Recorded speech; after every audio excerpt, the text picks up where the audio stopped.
મિત્રો, આજે આપણે જ્યોતિષમાં જન્મકુંડળી વિશેની પ્રાથમિક માહિતી મેળવીશું. જન્મકુંડળી શું છે? જ્યારે બાળકનો જન્મ થાય છે એ સમયે, એ તારીખ ના દિવસે જે સમયે એનો જન્મ થાય છે એ સમયે અવકાશની અંદર, બ્રહ્માંડમાં જે ગ્રહો છે, સૌરમંડળના જે ગ્રહો છે, તે ગ્રહો જુદી જુદી સ્થિતિમાં ગતિ કરતા હોય છે. એ જે તે સ્થળે એ વખતે હશે તેનો એક સ્ક્રીનશોટ લેવામાં આવે તો જે તે ગ્રહની સ્થિતિ આપણને માલુમ પડે અને તેને જે નકશા રૂપે આપણે ગોઠવીએ તેને આપણે જન્મકુંડળી કહીએ છીએ. જન્મકુંડળી જે અહીં દેખાય છે તે પ્રમાણે 12 ભાવમાં વહેંચાયેલી હોય છે. તેને આ રીતે 12 સ્થાનમાં વહેંચવામાં આવે છે. તે અહીં દેખાય છે તે પ્રમાણે એના આ 12 ભાગ અત્રે 1, 2, 3, 4, 5, 6, 7, 8, 9, 10, 11 અને 12 એમ 12 ભાગમાં એને વહેંચવામાં આવે છે. અને આ દરેક ભાવ જે છે એ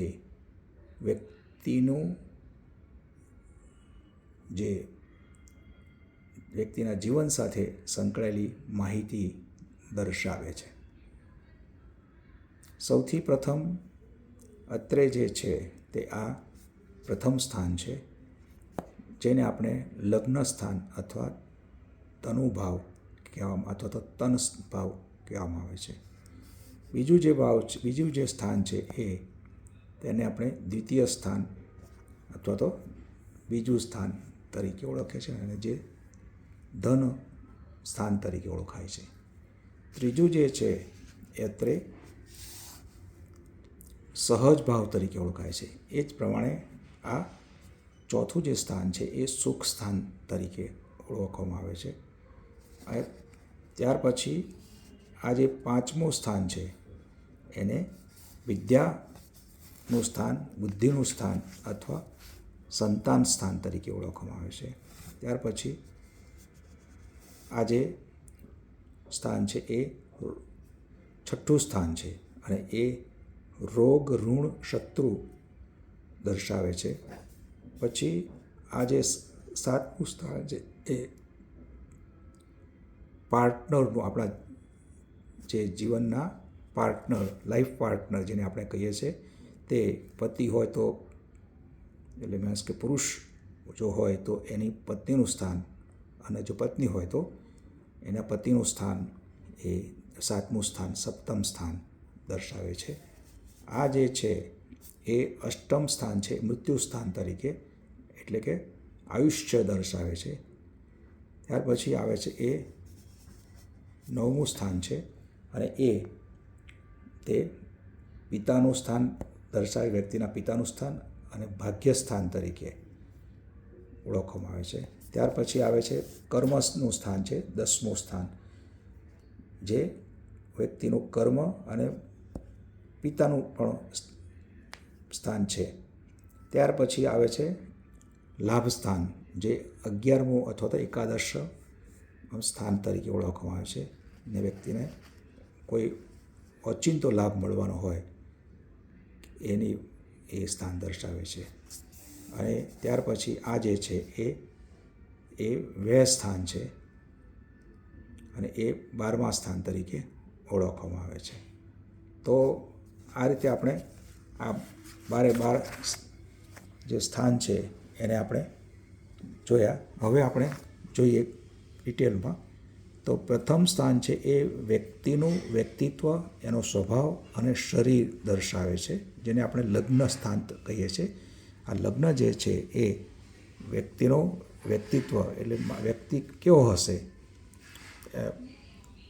એનું પ્રભાવશાળી વ્યક્તિત્વ હશે, એ ક્યાંક ઢીલો પોચો હશે, એનો સ્વભાવ કેવો હશે, ઉગ્ર હશે, હસમુખ સ્વભાવ હશે, મિલનસાર સ્વભાવ હશે, એ દર્શાવે છે. એ આપણું જે શરીર છે એ શરીરની પણ એમાં વાત થાય છે. બીજું જે સ્થાન છે, દ્વિતીય સ્થાન, એ ધન સ્થાન તરીકે ઓળખવામાં આવે છે અને એ આપણા પરિવારને પણ દર્શાવે છે અને વ્યક્તિની વાણીને પણ દર્શાવે છે. અભ્યાસમાં પ્રાથમિક અભ્યાસની વાત કરીએ આપણે, બાલ મંદિર પ્રાથમિક 1 થી 4 ધોરણ, તો એનો અભ્યાસ પણ આ દ્વિતીય સ્થાનથી ચેક કરવામાં આવે છે અથવા જોવામાં આવે છે. તૃતીય સ્થાન છે એ પરાક્રમ સ્થાન, સહજ સ્થાન છે એ પરાક્રમ સ્થાન દર્શાવે છે. વ્યક્તિમાં સાહસ કેવું છે એ કે બતાવે છે. તેમજ નાના એના ભાઈ બહેન કેટલા છે, ભાઈ બહેનનું સ્થાન છે એ દર્શાવે છે. ચતુર્થ સ્થાન છે એ વ્યક્તિનું સુખ અને શાંતિનું સ્થાન દર્શાવે છે. એ માતૃસ્થાન તરીકે પણ ઓળખાય. માતાનું જે સુખ છે એ કેવું હશે એ આ ચોથા સ્થાનથી માલુમ પડે છે. અને તેનું ઘર અથવા તો મિલકત વગેરે આપણે જે વાત કરીએ એનું પણ એ દર્શાવે છે. પાંચમું સ્થાન છે એ સંતાન સ્થાન છે અને તે વ્યક્તિને સંતાનનો યોગ કેવો છે તે આ સ્થાન પરથી જોવામાં આવે છે.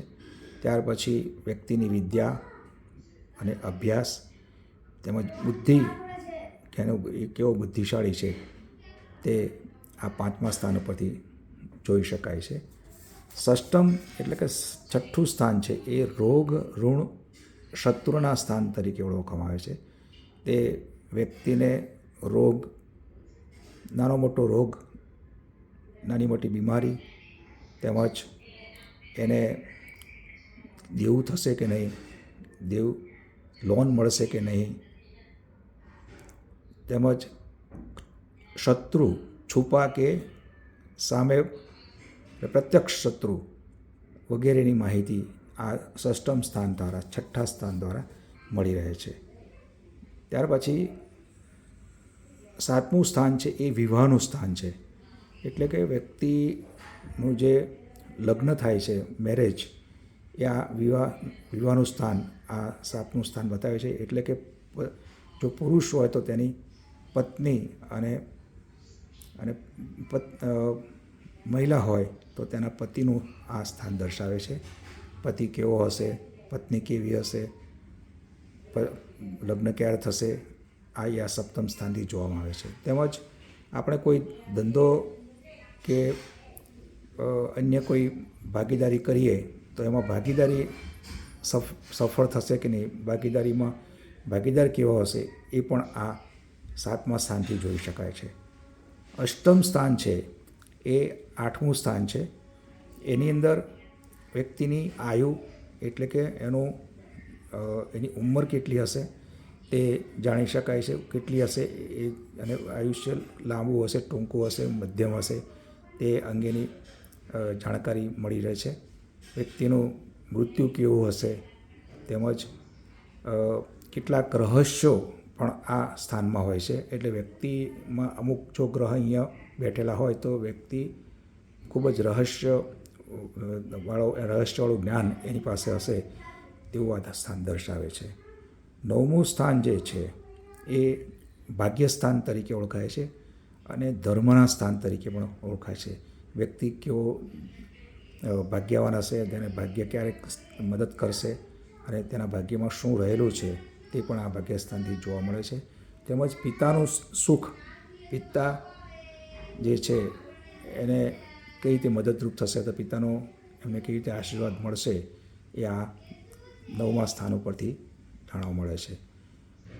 ત્યારબાદ 10મું સ્થાન છે એ કર્મ એટલે કે વ્યક્તિ પોતે પોતાની કારકિર્દી બનાવે છે, વ્યવસાય નક્કી કરે છે અને કેવો વ્યવસાય કરશે અને કેવી કારકિર્દી અપનાવશે અને કેવું કર્મ કરશે કે જેનેથી એ પોતે પોતાની આજીવિકા રળી લેશે, તે આ 10મું સ્થાન દર્શાવે છે. 11મું સ્થાન છે એ વ્યક્તિની આવક, એની જે રોજિંદી આવક છે એ તો સપ્તમ સ્થાનથી કે છઠ્ઠા સ્થાનથી જોવાય છે, પરંતુ ઓચિંતો કોઈ લાભ કે જેના દ્વારા એને વધુ આવક મળશે, જે એની રેગ્યુલર આવક છે એના કરતાં વધારે આવક મળશે, તો એ માટેની જે માહિતી છે એ 11મા સ્થાન ઉપરથી મળે છે. એની વ્યક્તિઓની ઈચ્છાની પૂર્તિ થશે કે નહીં એ પણ આ સ્થાન ઉપરથી જોવા મળે છે. 12મું જે સ્થાન છે એ વ્યય સ્થાન તરીકે ઓળખાય છે. એટલે એને વ્યક્તિને જીવનમાં જે કમાણી થાય છે અને એના નાણાંનો જે વ્યય થશે, સમય પણ છે એનો પણ વ્યય થાય, તો કોઈ પણ પ્રકારનો વ્યય થાય એ આ 12મા સ્થાન ઉપરથી જોવા મળે છે. એટલે કે તેમજ હાનિ નુકસાન પણ આમાંથી જોવા મળે છે. તેમજ મોક્ષનો સ્થાન તરીકે જોવામાં આવે છે. એટલે કે વ્યક્તિ જ્યારે એનો સમય પૂરો થાય છે ત્યારે તેને મોક્ષ મળશે વગેરેની બાબતો આ મોક્ષ સ્થાન ઉપરથી જાણવા મળે છે. તો આજના દિવસમાં આપણે આજે જન્મ કુંડળીના 12 સ્થાનની વાત કરી. હવે પછી આપણે ગ્રહો, રાશિ અને રાશિના સ્વામી અને ગ્રહો વિશે હવે પછીના વિડીયોમાં વાત કરીશું. આભાર.